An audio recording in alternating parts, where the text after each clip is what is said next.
Thanks for returning. I'm going to tell you another past life experience that I had in a different way than the other one that I told you about.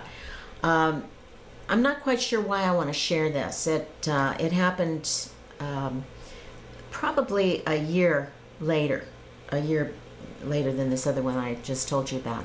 And when I go into meditation, I'm not going in with any expectation that I'm not tied to a certain result. Like, I don't go into meditation going, I want to have another past life regression. I don't. As a matter of fact, past life regression stuff doesn't really interest me that much. But that being said, I was experiencing this pain in my stomach during this time. And unbeknownst to me, my boyfriend is reading up on how to transmute pain. And I didn't really think he was really into any of this stuff. Like I was. I was doing a little healing work too during this time. So anyway, he's reading up on some of this stuff, and he finally comes clean to me one day that he'd like to practice this transmuting pain. So I said, well, use me, because I've got this pain right here in the pit of my stomach. So see what you can do with that. So we laid down on my bed, and he did his thing. He put his hand on one hand on my stomach and one hand out here, and I closed my eyes. And something very different occurred. Like I said, I guess we were anticipating that this pain would go away, but something else happened entirely. All of a sudden, I'm this little girl, maybe 3 years old, and it's kind of at dusk. And I'm in this park, and I'm on one of those little toy animals that's on a spring that you can get on, and you can rock on the spring back and forth, and I'm rocking. Now, I don't know where my parents are. I'm all alone. And up drives this real old black car. And this man gets out, and when I see the man, I recognize the man, because this man has done bad things to me in the past. This man is real tall and skinny, and he's got this really funny hat on, and that's how I can really know who this man is, because he's got this funny hat. It's real tall and black, and there's something about the hat that doesn't fit on his head right. It's either sitting on the top of his head, almost like he's a clown figure maybe, or a chimney sweep, or some, I don't know. But I can recognize this man by his hat, and I'm just little, 3 years old maybe. The closer he gets to me, he is coming to get me. And I know this, even at 3 years old. And I know this man has done bad things to me.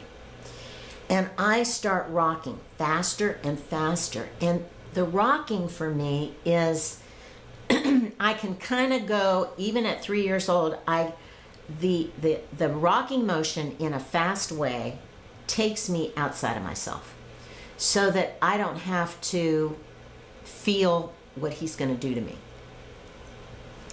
He takes me. Now there's a break in time where I don't recall what happens. I don't remember driving in the car with him. But the next thing I know is that he is bringing me inside of this really seedy hotel room, or motel, like a motel, an old seedy motel room. And then there's another break that I don't know. I don't experience in my vision. I don't experience what he did to me.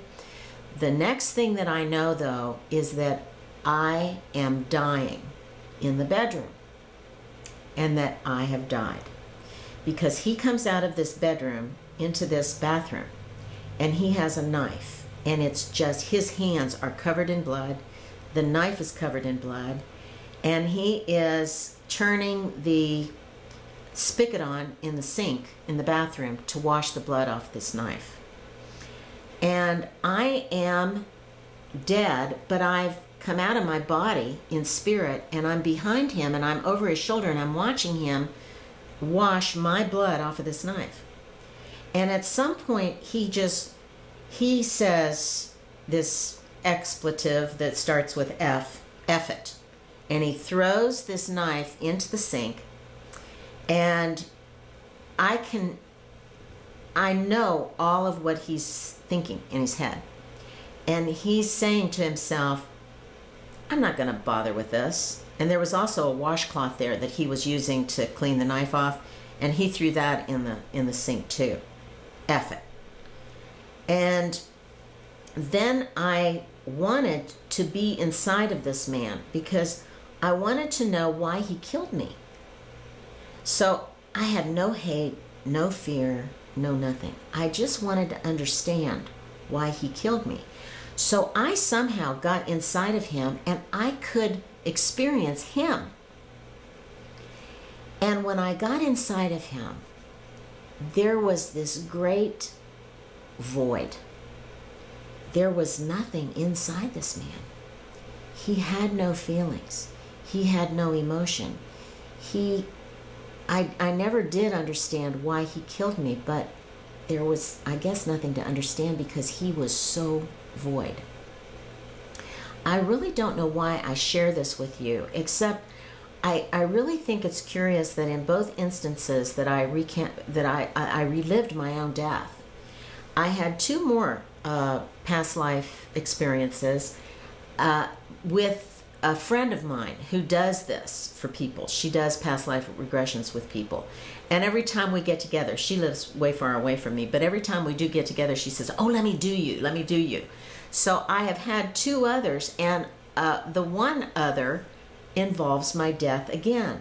So I think that I'm experiencing these things so that I can remember what death really is like. And it's really wonderful. It's just a passing from one dimension, I guess, into another dimension. There's nothing terrible about it, even when it's violent. And both of the ones, the spontaneous past life regressions that I experienced, were both violent. I mean, I was stabbed as a 3-year-old, but I didn't have any residual junk from that. I didn't hate the man. I didn't feel sad. I felt like I wanted to understand. I wanted to put myself in him to understand. And with the other one, when I was an Indian, I just allowed myself this beautiful experience to be as beautiful as it was. So I think that's interesting. And I think that is one of the ways in which I define myself now, especially, is that I do look for the good in everything, even when it's bloody and nasty and bad. And we'll talk about this more later. So thanks for watching.